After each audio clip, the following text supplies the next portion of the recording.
The government recently told teachers not to show their support for Palestine at schools.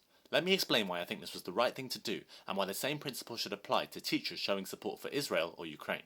On the 28th of November, trade unions organised a workplace day of action calling for a ceasefire in Gaza. They encouraged their members, including teachers and hospital staff, to show their support for Palestine at work, for example by wearing something red, green or black, or a Palestinian scarf, or a pro-Palestine badge. Bridget Phillipson, the Education Secretary, told teachers not to take part, saying that it could make Jewish students uncomfortable and that schools are required by law to be politically impartial. My first reaction was that it isn't right for the government to be telling teachers that they can't show their desire for peace and their support for a ceasefire in Gaza, which is something that many Jewish people also want.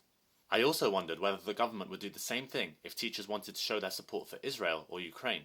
But after thinking about it more, I realised that this was the right thing to do, because what is most important is that no child should have to feel uncomfortable at school. Jewish community groups expressed their concerns that the protests might make Jewish students uncomfortable.